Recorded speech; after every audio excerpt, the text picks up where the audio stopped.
In the heart of the big city of Nairobi, which endures its challenges including evening traffic, the dwellers of Kibera, one of the largest slums in Africa, have to contend with a different type of challenge: daily survival. Beneath the canopy of hopelessness, a combined effort from different small groups has forged a way to meander through these challenges, and they must come out above them as they face new challenges each new day. Abigail, a widow with 3 teenage children and 2 grandchildren, is a fighter and a survivor. Mzee wangu aliaga 1997 mwezi wa 3 tarehe 7. Alikuwa ni fundi wa kushona manguo tu hapa Kibera, na mimi nilikuwa na hii kazi yangu kidogo. Alipoacha kazi na mimi nikaamua sasa na mimi niendeleshe yangu. Mimi niko na watoto 3, vijana 2 na msichana 1. Hao watoto wangu ni wajukuu. Sasa nimekaa nao sasa kutoka mama yao awatoroke. Mama yake alikuwa amemwacha kama ako na 10 months. Nimewalea kwa hii kazi. With 6 mouths to feed, Abigail needed to sell her wares in the city where she had never stepped before.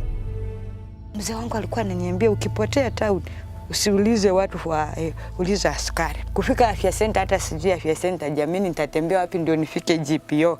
Nilipotea siku hiyo town. It take some hours. Juu huku niko na uoga, nimepotea. Sasa nikakuja pole pole nikafuata bus mpaka nikafika GPO kwa soko. City Council wamekuta siko, wamebeba mizigo yangu.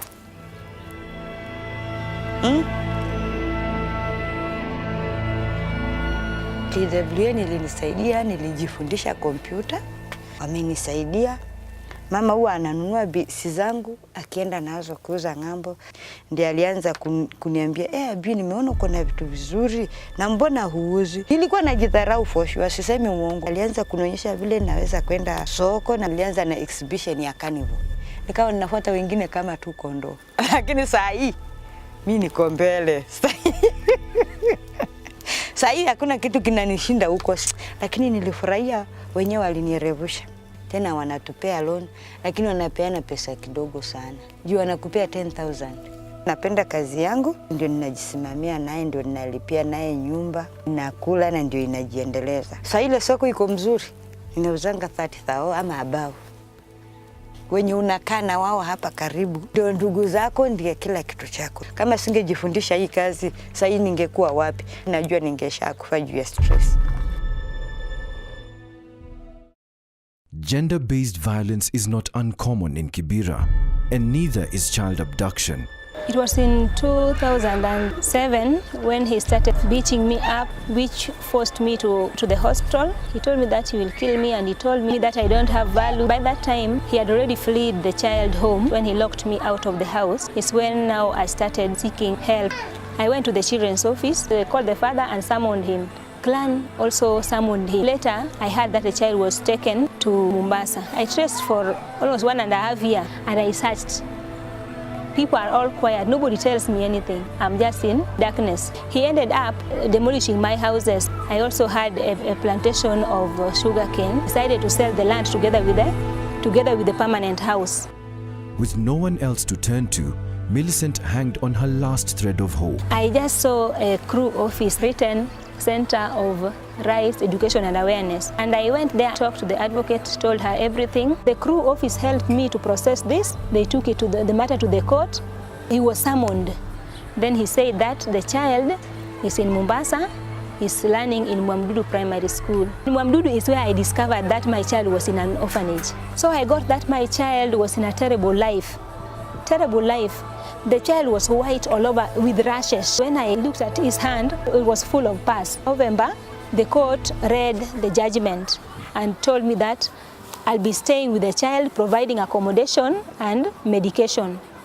And the father is to provide education. He's supposed to give me 5,000 every month for maintaining the child. I really appreciate what crew office has done to me, because I was really sad before I got my child, because I teach other people's children, and I become happy when I have children around. I was asking myself, my child, where is my child? Who is teaching my child?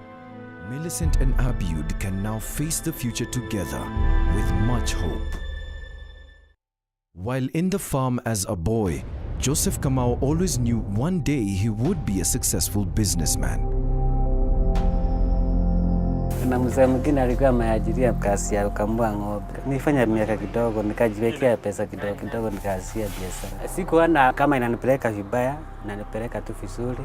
Sababu inanisaidia kulisha familia. Sitalisha familia peke yake, lazima nikuwe na akili, ninunue plot, nijenge ndio niweze kuhama huko nyumbani niende hali yangu. Siku hizi vitu zimeenda bei kali. Juu nao maisha ninakwambia ni gumu, si kama bereni. Besides sheer hard work and sacrifice, Uzima Foundation provided him the little help he needs to get his small business to the next level. Kunipatia mkopo. Alisomesha kwanza kama wiki moja ndio akanipatia mkopo. Mwaka 2000 alinipatia 20,000. Nimeendelea mpaka nikafika mahali niko. Niliona ni mzuri nianze biashara nyingine juu. Sasa najua mambo ya duka. Siku hizi vitu zimeenda bei kali. Ndio akaniongezea nikapata 1,100. December nikaanzisha M-Pesa. Kila wiki naweza save 500. Hii inakusaidia baadaye. Nunua ploti, nimejenga karibu hata nimalize hiyo nyumba. Baada ya miaka 2 ama 5 nataka kuwa nanunua maploti nikiuza sasa. Naye mimi nafanya bidii sana. Nitafika, bidii yangu itafanya nifike. And now Joseph Kamau, a farm boy, can smile knowing that every step counts towards achieving his dream. Coming from a rural area and without any skills, Mercy Anyango was forced to become her niece's nanny for 4 years.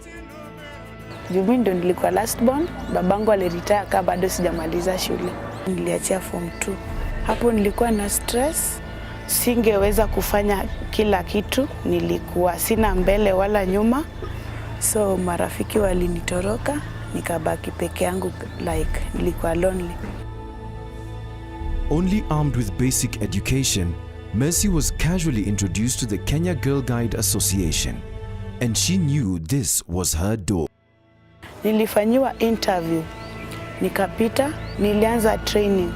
Training ilikuwa imechukua 6 months. Niliingia kwa production, nilianza kuproduce nguo za Kenya Girl Guides and Kenya Scouts. 2010 niliitwa na walimu wakaniambia kwa bidii yangu mzuri nimekuwa qualified as community worker / supervisor.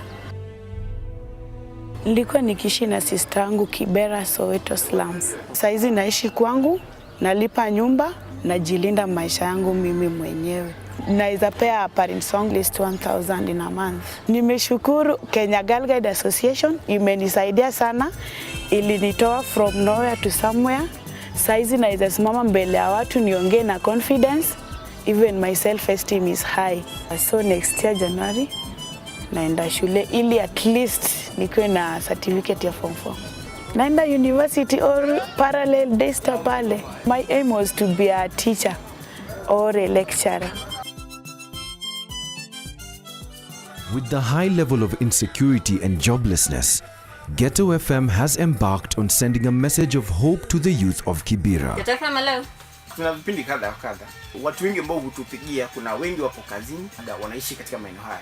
We try to empower the youth, kuwahimiza kwamba wapate kutia bidii maishani. We have a positive impact on the youth. Wakiregarega maisha yatawalemea. Unakuja na something that is going to help someone somewhere. At least you encourage the youth and you make them realize actually the meaning of life.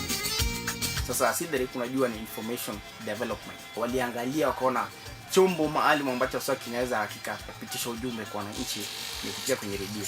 Ndipo sasa redio ilipata kuanzishwa na kwa sasa kuna miradi kadha wa kadha ambayo hasa tumepata kumulika. Since it began, it helps in terms of marketing. Most of our buyers, they are coming because of Ghetto FM. Kuna features pia ndio kutoka katika hiki kipindi kiwango cha kitaifa. We went kwa field kufanya hizo features, anything that affects the society. Pia kuna mambo ya haki ya watoto. Tunajaribu kuleta wale elites wale decision makers katika masuala labda tuseme masuala ya afya. Na I'm at 4 AM, I don't regret waking up that early. Here there is something naweza jivunia. Ghetto FM 99.9, amplifying the voice for the voiceless.